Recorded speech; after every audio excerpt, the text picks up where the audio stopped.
Welcome back, folks, to the Mailwright Show. This is episode 298. We've got a returning great guest, Isaiah Colton from the real estate Nexus. He came on a few weeks ago. We were so impressed with him and the conversation. We asked him to come back. We're going to be talking about super local SEO, the things you need to know if you're a real estate agent and you're trying to get yourself on top of your local search. I've got my great co-host, Robert. Robert's not feeling very well, so I'm going to do the lead in this show. So if you've got any complaints, that's why. I'm glad Robert still could make it, because we're going to have a great conversation about SEO, and it would be I know a reasonable amount, but I am not an expert like Robert and yourself, Isaiah. So Isaiah, would you like to quickly introduce yourself again to the audience, the new listeners and viewers? Yeah, my passion is to help real estate agents and loan officers more effectively cultivate their database and find better ways to generate listing opportunities to scale their business faster. That's kind of my mission in the industry. I have a strong background in sales and marketing, but I'm also in the trenches, built a brokerage from 2014. Our first year we did 151 transactions, and then we created a massive referral network that has moved thousands of transactions through that referral network, and recently onto a new adventure helping agents leverage digital marketing and technology to scale their business. And I'm really excited about this topic, because from a digital marketing standpoint, my personal opinion is there's a major shakeup happening with lead generation right now, because of the move that Zillow is making. And so any chance I get to talk about that shakeup and how agents can take advantage of it, I'm really passionate to talk about it. So I'm very excited about the conversation we're going to have here today. That's great. And like I say, I got Robert, but he's a little bit under the weather. So it's great that he still came on. He's a real trooper. Robert, Do you want to really introduce yourself to the new listeners and viewers? I'm a real estate SEO expert, which is really, I've been realizing lately that SEO is wildly misunderstood. So I'm really a Google search engine optimization expert. I'm not a Yahoo expert, but I do know a lot about it. I've been doing it for 16 years. Real estate is the vertical I've always focused on.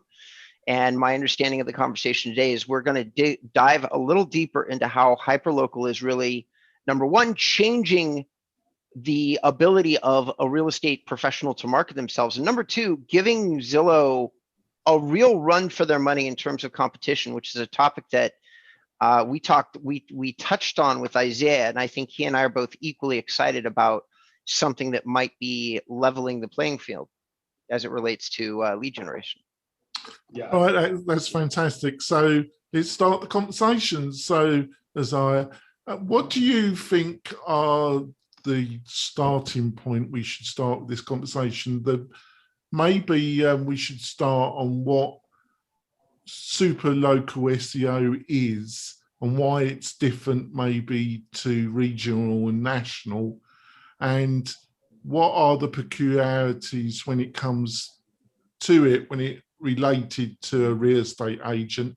Is that a good starting place? Yeah, I think it's a great starting place, and I want to speak to the advantage that real estate agents have, I believe, over some of these big tech companies right now, and why hyperlocal is such a powerful tool for them. So right now, what Zillow and some of these big tech companies are trying to do is they're trying to take advantage of a situation right now where they have a lot of money, they have a lot of resources, and their whole pitch, so to speak, to the home industry is you're going to get a better service if you come to us instead of using a real estate agent direct. So come to us, right? And we're going to provide an all-in-one type of solution or service for them. And so that's kind of their sell. Now, we all know the reality is while there are competitive advantages to their model, and it can, with their big marketing budgets, it can be tough. What I'm excited about is I feel like, given the fact that the shift that Google's making, and if we focus to Robert's point on hyper-local SEO, we can compete at that level, because I also believe that people want hyper-local. Now, with a real estate agent in particular, there's no homeowner on the planet that wants to work with somebody that really truly doesn't understand their market, especially when it comes to listing their property, right? And so, because of the nature of the industry, I think that hyperlocal is extremely overlooked.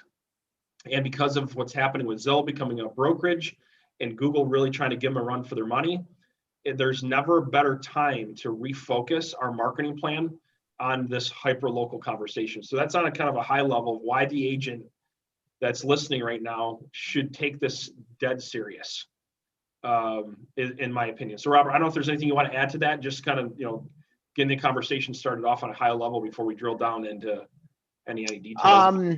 In terms of that, in terms of high level, I would reiterate something that you've already said, which is I've watched at a very direct level agents leveraging the hyperlocal algorithms, and they're easily getting a better ROI on their money than anything that Zillow or Trulia offers them. Now, it's not universal, but no marketing is. It's always going to be independent to your individual marketplace.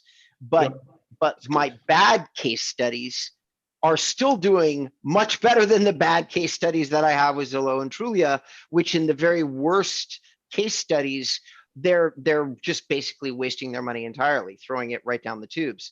I've not yet seen that kind of case study with hyperlocal, and the numbers are smaller. The numbers are much smaller. You're not committing $3 or $4 grand to a contract. Now, that might change in the future, but right now, hyperlocal, from a very global perspective, it's not saturated. The advertising bit isn't saturated. The organic bit isn't saturated. So when we start talking about what can we as marketers try to clue you as real estate agents into that is exciting, low cost, ROI, a high ROI potential, this is it. This is it. So listen up. This is the show for you. Yeah, I very, very well said. And that's why I'm so excited about it, is because I feel like a lot of times what happens is agents, especially if they're hustlers, what I would call somebody who's a go-getter and they're trying to get to the next level, and maybe they got a budget to work with, right? But they're competing with some other giant teams in the area. Sometimes that can be difficult too. And I think this is a way that with a good, decent budget, that you can compete. And if you're offering a great service, can get you to that next level. And, so I think, in my mind, at least, Robert, where we could start off is, I think that we can talk about maybe what can I just interrupt just for a second? Please.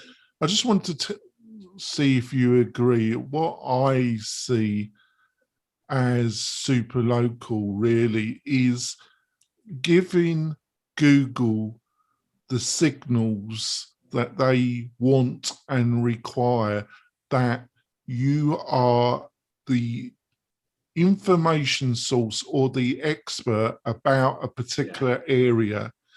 Would you agree with that statement? Yeah, I think that's where I was going to transition to. I'm glad you mentioned that, because I was going to talk about local search and the importance of the Google business page. And I agree, because Google is all about the service they're providing, and their service is information, and to make sure that they're giving the best service provider based on what that homeowner or that buyer is looking for. And so, I think Robert's probably going to share some strategies. We're going to share some strategies on how to do that in a minute. But if we do that the right way, you can get some incredible results. So, Robert, what's your opinion?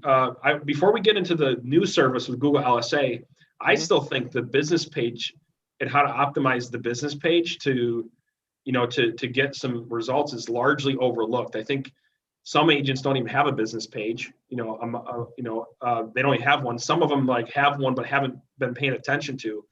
So what is your opinion on like where they should start in this business page world to start ranking it, and maybe just a few basic things, if you would share some of your insights there? Sure.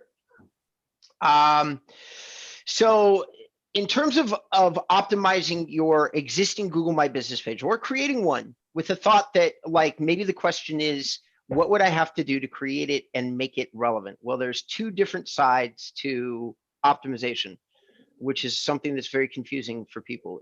There is the optimization that you do to rank your profile so that people see it. And there's the optimization that you do so that your profile generates calls, like actually gets people to physically call you. Some of these strategies one strategy would work well with both, which is reviews, all right? Now, most people, you already know, leave reviews, but here's a little known fact that surprises me that people didn't intuit it, but they don't, so I'm gonna share it, which is you need to respond to your reviews.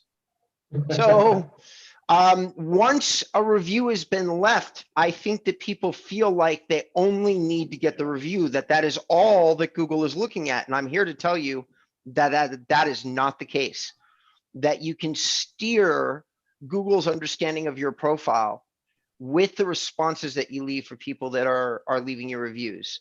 I always suggest organic responses, but detailed organic responses. So if you get somebody who leaves you a review and you sold them a home in Sugar Land, Texas, you'd probably want to say, I'm super glad that you got your master planned home built by such and such a builder who I know you were really excited about, because these homes have this, this, and this. Congratulations on your new purchase, and thank you so much for leaving me a review. Okay, that does three different things for you. One, it gets a deeper understanding of semantic keyword recognition on your profile, which is what Google is using for all keywords right now, which is semantic. It doesn't say that keyword stuffing is going to do anything for you, because it won't. But what it is saying is that the general topics that you're talking about, you stand a higher chance to rank for, especially in your responses. So they're very powerful. Two, it's a conversion strategy, seeing that you care about the people, that you're detailed, that you know exactly what their interest was, and then repeating it. That really lets other people who are reading reviews let you understand that you're what I like to call a conscious salesperson, like you're paying attention to what they're saying. It's almost like a signal it's almost like a signal to Google, if I'm hearing you right, that they believe you're going to provide a better service because you're there, like you're in it, you're responding, you care, and so they're going to put that in their algorithm for ranking, if I'm hearing you right.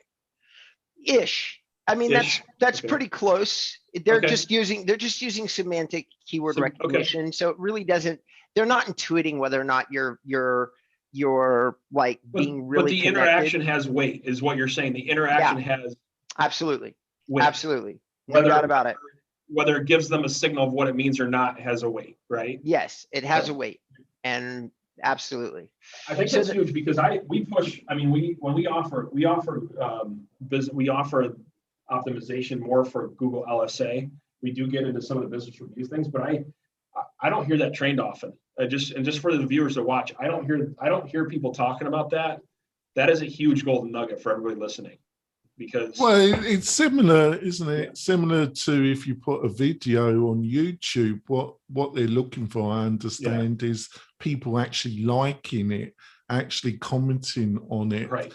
Actually subscribing, but not only subscribing to the channel, but liking it, commenting on it. And the more likes and comments you get, the more that YouTube, which is Google, shows the video to more possible people.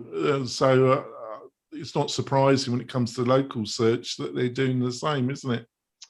John, you're using the kind of intuition, which is why I love doing this show with you. What you just described is actually exactly what happens. Google is not using different search or programmatic things in most of their properties. They're using the same similar technology to decide relevance and importance. There's tweaks, of course, but not big ones. So one premise that might work on YouTube would probably track on hyperlocal. You have to think they didn't write an entirely new set of code for hyperlocal. They did make some tweaks that they then called Hummingbird, like they make adjustments to their central core code and let it run as an autonomous silo. But it's not like, I think right now that the Google search algorithm only has 4 layers, and it's not as deep or as complicated as people think. But what is deep and complicated is how much time, like if you watch the meetings that Google has, there's a lot of time that they spend talking about how are they going to run each one of these segments of search and what's valuable. And here's one of the things that I picked up by watching those meetings.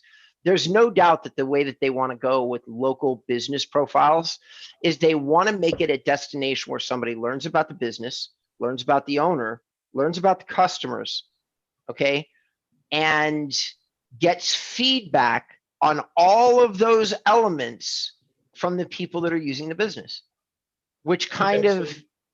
So it's a destination hub to learn about all those things. So the better that they do bring those things into the business page is going to help them rank that, obviously, right? Right. So here's some other things that are not commonly known, because they're still being changed and evaluated by Google. But if you're going to ask me to guess, I'm going to tell people this is what I believe. So Google has been moving in the direction with all of their properties on something called hang time or user behavior, and they've got other really. Actually, Robert, can we go for our break and when we come back, you start on the things that Google's looking at to some extent. We're going for our break, folks. When the roughly the 15 minutes has gone quick. We're coming back and we'll be back in a few moments. We're coming back. I really think this has been a very insightful and great value episode already. So just before we go back to Robert and find out, before I rudely interrupted him, I think the other thing you need to know as real estate agents, and Robert hinted at this, that when it comes to Google and super local, they haven't found the perfect. I feel that Google know that they haven't found the perfect solution, or it's not up to what, because they've been changing. Yeah, they're learning and seeing and adjusting. They've been changing the mixture and rebranding and redoing this quite often. And I just feel that it's still in flux, isn't it, Robert? And then hopefully you agree, and then go on to the points. Well, saying that Google is always changing stuff, they make 200 changes on average per month. So true. that's kind of like saying the sky is blue. I just feel, I don't know if I'm right. I just feel that, you're totally correct. But when it comes to super local, I just sense that the change is even more, and I think it's super important for Google as well. Yes, I see. That's where everybody who's listening to this show needs to apply their intuition and logic. It is not actually in Google's best interest to let a dominant player like Zillow ride and dominate their search engines for everything related to real estate. Okay, even though Zillow does provide them advertising dollars, the amount of transactions, which is in the billions now, that they're doing is not in Google's best interest to let them literally game the system so that every single major search that you ever do, you come up with the same 10 companies over and over again inside that space. That dilemma is literally why Google established hyperlocal. They don't want searchers to not get something unique, and they want hyperlocal providers to have a chance to compete against the Zillows and Trulias of the world, and this is their solution. Now, what I was saying, because I don't want to, and thank you, Isaiah, for giving me a second here, because I don't want to lose this train of thought, and I will, because I'm super head cold right now.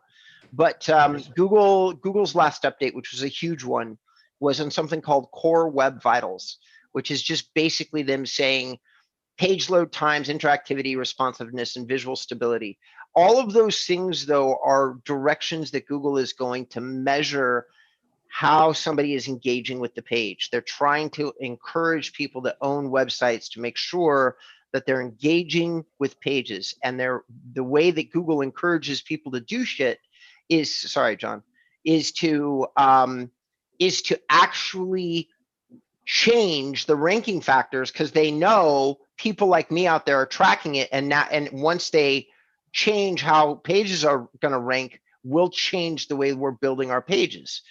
Well, they're applying the same principles to their hyperlocal. So what does that mean to everybody listening to this show? Google has made it possible recently to upload video into your Google My Business profile. They made it possible to add images. I was just going to ask you that. I was going to ask you how valuable the video is. I'm glad you're getting to this. And if you don't mind, because I think if we could maybe come up with like a checklist of what they could focus on, I think that'd be very helpful for the audience if you're cool with that. So website engagement. So we got reviews, website engagement, and then would you say video uploads to the My Business page? Actually, I'm going to give out, for the first time ever in a recorded way, I'm going to give out the biggest hack that there is on Google Local, which nobody talks about, nobody even knows, but I'm going to give it to the audience. So everybody better pay attention, bookmark this show, and come back to it over and over again, because I promise you, you're never going to hear this anywhere else. You know what affects hyperlocal very, very much? Actually, videos uploaded into the YouTube platform that are location tagged. Wow. So you have one email address that is your Google My Business profile that is connected to your Google My Business profile, right? So that email address is what you upload, what you use to create your YouTube channel. It's what you use to create your other Google properties. Google views all of the shit attached to that one email address as an individual's profile. And guess what? Of course, this should surprise nobody. They collect data off the email profile. So if you've got videos that you're uploading using, like mine is inboundrem@gmail.com. I have my brand channel is actually under inboundrem@gmail.com. So every time I upload a video to my YouTube channel, and I do it off my phone, which I don't do often, but I do it, there's a location tag in the metadata. Okay, and the metadata says, I filmed and shot the video in Van Nuys, California. That shows Google beyond a shadow of a doubt that your boots on the ground inside the area that your hyperlocal profile is built in. Wow. So video, weirdly enough, to YouTube impacts your rankings a lot. Does it? I would have to imagine the same principle would hold true if you uploaded it to the Google My Business profile. But to be honest with you, Isaiah, Jonathan, I've done no testing in this category. I've only uploaded one video to my own profile. I don't have any idea if the ranking, I dominate on my profile, like for all of Southern California. So Southern California, sorry, Los Angeles. I just want to put to the both of you, I think this is the other pillar that our audience has to be aware of. And I just want to see if I'm on the right track on what both your feedback would be. Is the other thing you've got to be aware, this is dominated by another piece of technology, and that's your smartphone, because they want a lot of the people, I don't know what the actual figures are now, but when it comes to super local searches, the majority of them are going to be done on a smart device, either Android or iPhone, and they have, Google then has access to where that person is doing that search through the device, I would imagine, and then they want to give information to that user based on the search term, but also on their location, which is to some extent different from a regional or national search term. What do you think about that? Which one of you wants to answer that first? Give that one to Isaiah, please. Isaiah, go on. Yeah, I can't help but getting out of my head that that video is so important to this business page, and I'm bouncing around here a little bit because we've been doing case studies on the Google LSA because we're still trying to figure out the patterns too, why some clients are getting more calls than others. But the more videos they have associated with their business page is one huge indicator. I'm going to look and focus and see if we're focused on that location tag, and how that relates. But I to think it. I think when it comes to posting images, and also on the other side, the people that are doing the searches, this tagging and location is a major factor in this whole conversation anyway. Yeah, for sure. And then when it comes to the mobile optimization, there's no doubt, like feeding into video, that if you're gonna have video, and somebody's scrolling through they're going in and they're clicking on their phone and there's a video there to play, you're gonna catch their attention. So I think everything we're talking about is something that's relevant to whether you're on your phone or your computer.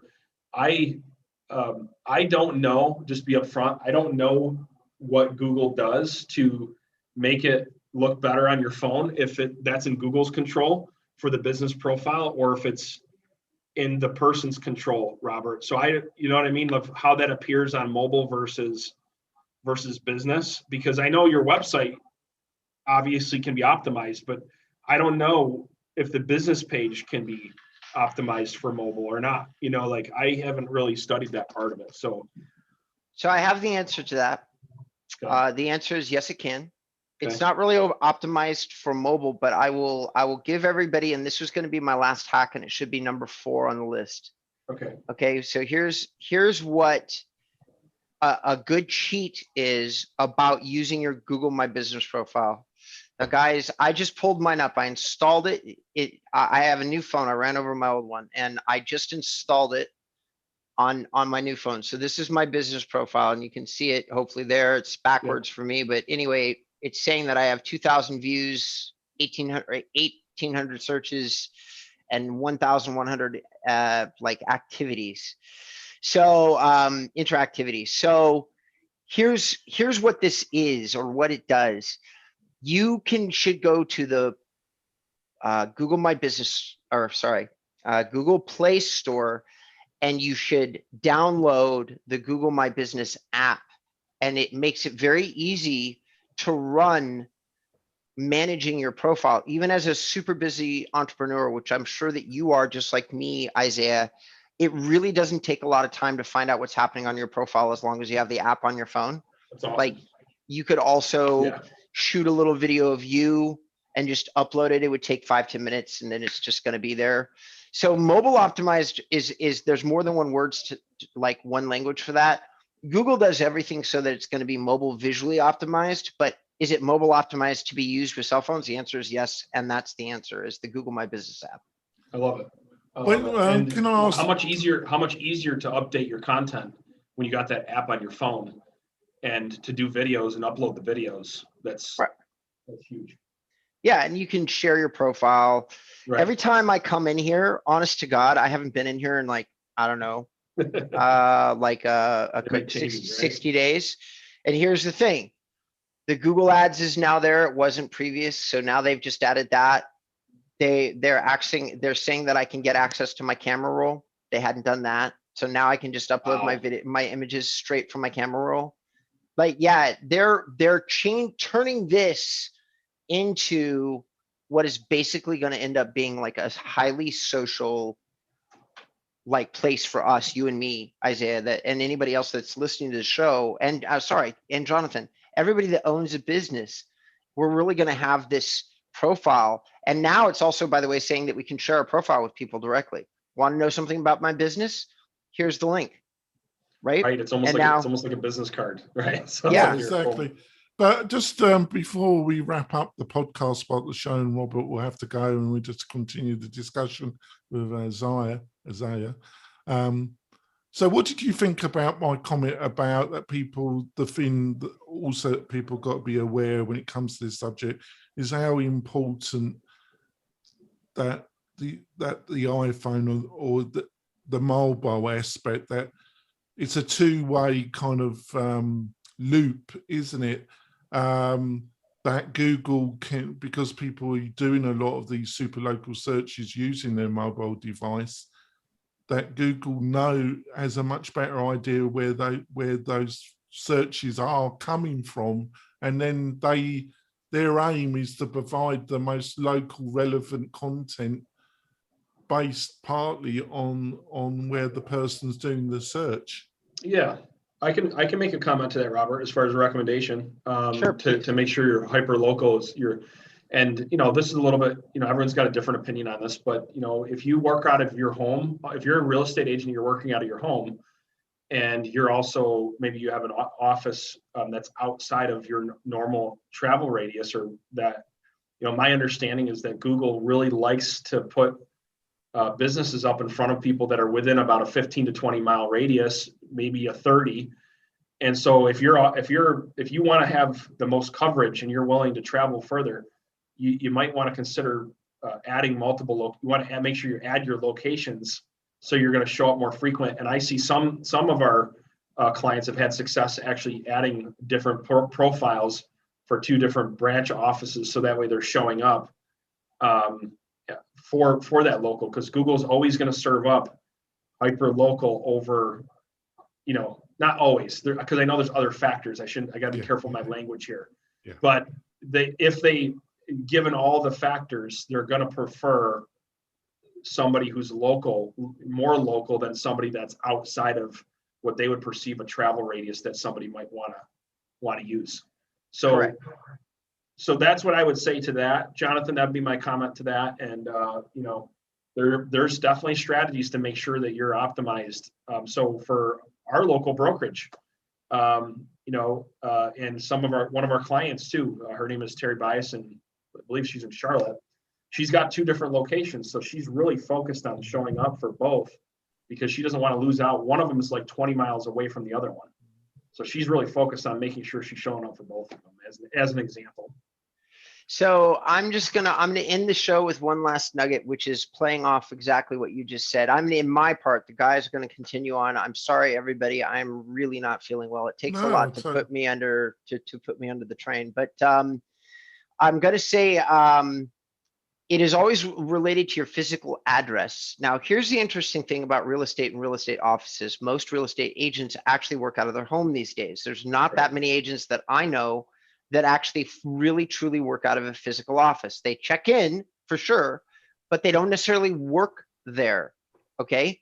Right. So strategizing with your team and other people in the office about exactly which one of your multiple locations, addresses that you could use for your personal profile, that is worth your time in terms of building a hyperlocal profile. Like talking to other members of the sales office that you belong to, deciding, do you want to, like I live in Van Nuys. I didn't really want to establish my business hyperlocal profile in Van Nuys, which is not Los Angeles proper. It's kind of like it's considered low blue collar. It's not the best city in the world. It would be much better to be on the west side or in Los Angeles for the services that I offer. But this is my physical location, and I opted not to get a PO box someplace else. And for better or for worse, I built my profile here. And I don't know whether I did good or bad, to be honest with everybody that's listening to the show. I do get some calls, but I definitely think I would get more if I had built it in the west side. Right. That's a great. Well, I think that's probably more about brand when it comes, because you appeal to, you're a national based company, Robert.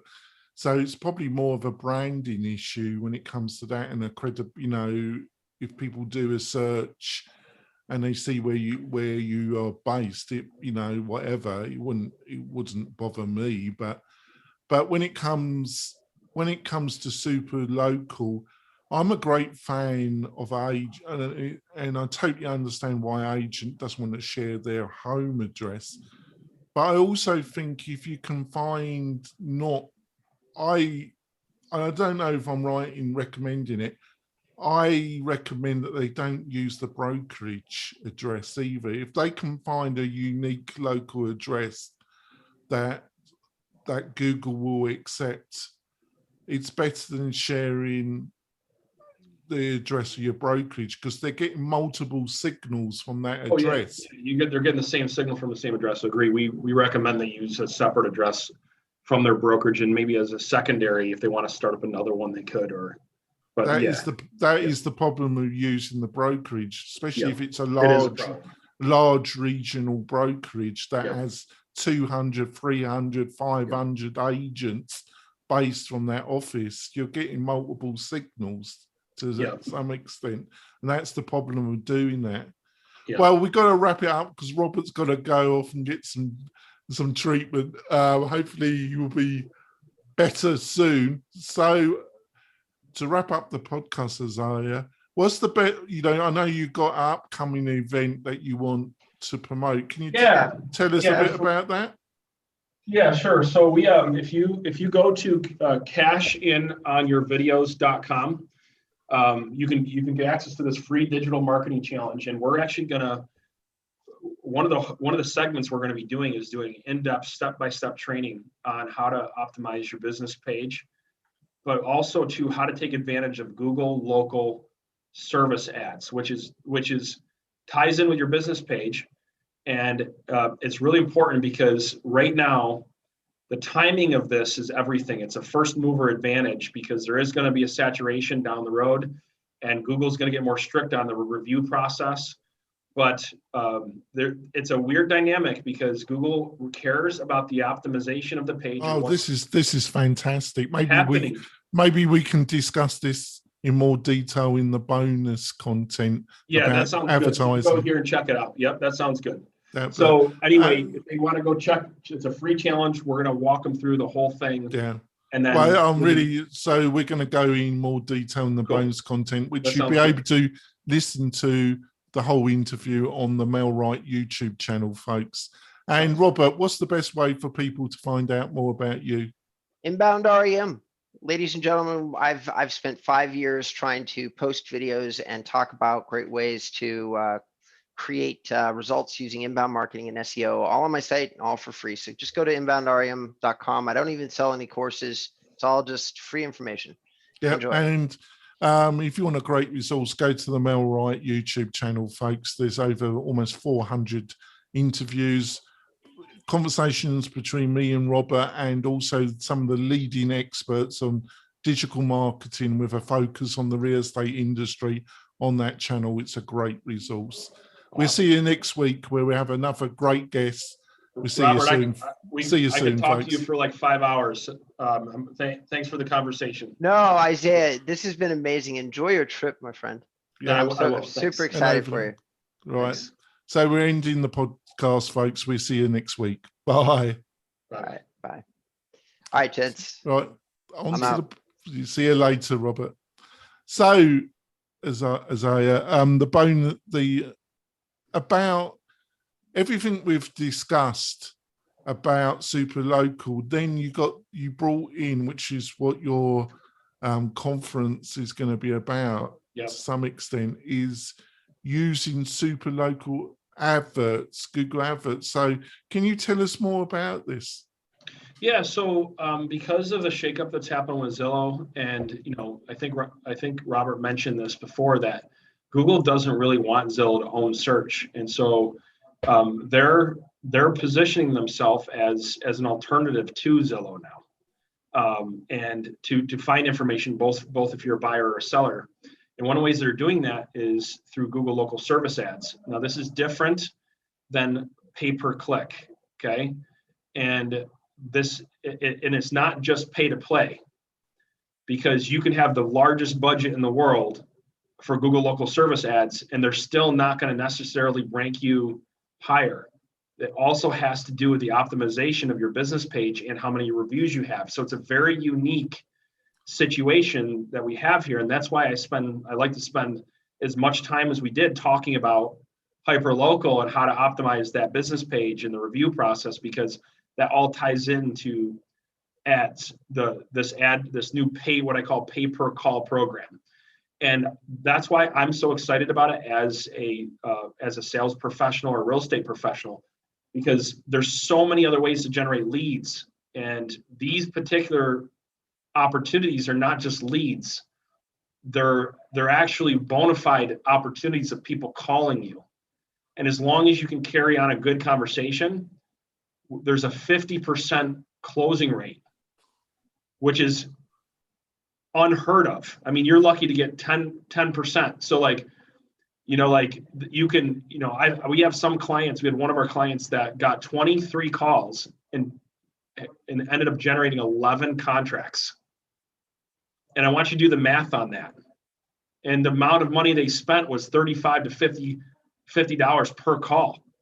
So you're talking about average commission at $6,000, okay, times 11 contracts. And they only spent, let's see, what did they spend? They spent, let's just say $50 times 27 calls. So they spent $1,350, okay? And they ended up, let's just say out of those 11 contracts, let's just say, 9 of them actually closed. So 9 times average commission, $6,000, that's $54,000 in commissions. Is it worth optimizing your page and getting Google LSA right? I think so. Now, it's different in every market. Not everyone's getting those kind of results because there's so many different factors, but that's why I'm so passionate about talking about this, because it can change. That realtor that's doing well but looking to go to the next level, if you put time and energy in this, Jonathan, it can change their business, it can change their income, it can give them what they need, the resources they and need. what I don't know if you agree with this, what the exciting thing is, in no shape or form is the fundamentals going to change, because it's in Google's interest to make sure that it doesn't change. They might change the look of the platform, improve the UX, but the fundamentals, when you're dealing with Zillow and some of these other tech players, the ground is always moving, isn't it? Yeah, because they're in direct competition with you. Google's not, at least right now. I mean, I don't see them starting their own brokerage, but like, well, I think they've got antitrust problems already. Yeah, so I don't envision them. They couldn't do that, so, but Zillow has there's always been this, to your point, Jonathan, this black cloud of saying, okay, what is their real motive? What is their next move? And Google. Yeah, but they were always changing the parameters of how their referral system worked, who was going to be their preferred agents. Right. It was all every 6 months they seemed to be changing the rules of the game, didn't they?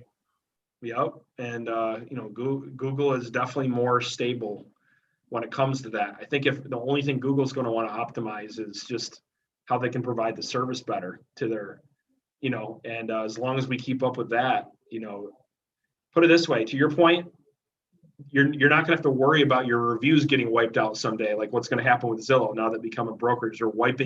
They're literally starting to wipe out reviews. Lovely, isn't it? It's unbelievable. Just what you want to hear, isn't it? After you spend sending loads of people to Zillow to leave reviews, now they're gonna get rid of them all. Yeah. One of my clients literally has 300, 400 reviews, and they've depended on Zillow for so long, and they're like, I got to move on this thing, because if I don't, it could really affect my business. That's the reality of what's happening right now. So I think the other factor, and I just want to see, the other factor we didn't touch is because of the reality of super local listeners and viewers, is because a lot of small businesses are small businesses, Google doesn't expect the amount, or it has to be a bit more realistic about the amount of optimized content that a local business has to produce to show up.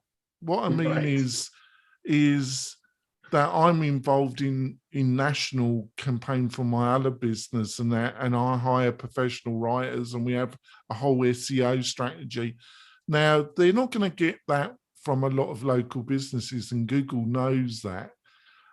If you can write, and I would be interested in your view, I strongly advise agents to have their own independent website, that's divorced from their brokerage, right? I agree, but 100%. Right. And it's the same about having a different physical address for your Google local page, business page, than your brokerage in some ways. But the other factor is on that website, you don't, to show up, if you do the things that we have outlined, you don't have to blog every week. Right. What you do probably need to invest some money is some great evergreen content, some content that you just need to update every 6 months, or maybe have a rewrite every year, that really supplies really great information about a specific area, that all the other things that we're outlined in the podcast part of the show would be linked to. Would you agree with that? Oh, 100%. And it's easier than ever before to be able to produce content. And it is exciting because so many, they do know that the average business doesn't have those resources to do that. And you see businesses optimizing a lot quicker, to your point. And so one of the things that we teach is to be able to come up with a system to multiply your content. So video is huge. We all know that. And so what we recommend is simply shoot an education-based video to your targeted audience, and then hire somebody to repurpose that content for you and turn it into other forms of content. And whether you do that once a month or once a week, whatever you do, it's a very simple strategy, and you can turn it into a blog, you can turn it into how-to articles, and some different things. So for example, once a month, I do a video for our brokerage. There's a different topic. It ends up being about a 2 to 5 minute video. That video gets turned into smaller social media clips. It gets turned into a blog. It gets turned into a how-to article, even sometimes a 7-step strategy, some things that, that each network likes. And it's a virtual assistant does it for me. So it's not difficult to do, and, I think I've seen some of your websites that you offer. They're absolutely beautiful. They're gorgeous websites, and you can kind of put that content up on the website. The website is independent, and Google's going to eat all that up. And you don't have to hire some expensive, necessarily an expensive SEO expert to do hyper local. Right. I just got one final question, and we'll wrap it up.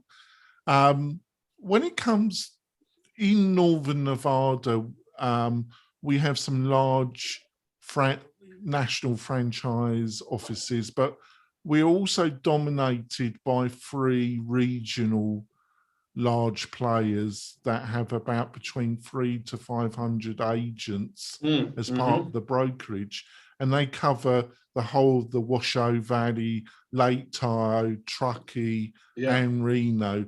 So a total population area, excluding people that are visiting the area, let's say of 500,000 people. But they dominate these 3 major regional, and I don't think that's particularly unusual. What is probably unusual is that we have Truckee and also Lake Tahoe, definitely, and all the people. But to get to the point, is it possible for an individual agent, based on your experience, for individual agent, if they're looking at a Pacific area of Northern Nevada, if they do all the things that Robert and yourself has discussed in the podcast and in this bonus content, do you honestly feel that if they do all the things that we've suggested and the tips, and they apply them, that when people are doing search, they could show up ahead of these regional brokerages? If you were to ask me this question maybe 3 years from now, it's probably going to be harder. Right now, though, I think that it's a perfect time to do it, and if they do it right, they can show up and they can win in a big way because of what's happening in the industry. And in real estate in particular, there's so many people, in my experience, there's so many agents and even brokerages that are not doing this right. They're just not there yet with it. And so, yes, it is not only it is possible, but it can be a game changer for your business. That's great. Hopefully you'll come back in like 3 or 4 months and we can have another discussion, because I think this discussion, like the first one, has been really useful to our audience and I've really enjoyed it. Thank you so much for agreeing to come back. Yeah, same here. Thanks for having me again. Very, very exciting times in the Google world. So right, we're going to end it now, folks. We'll see you next week. Bye. Sounds good. Thanks a lot, everybody. See you.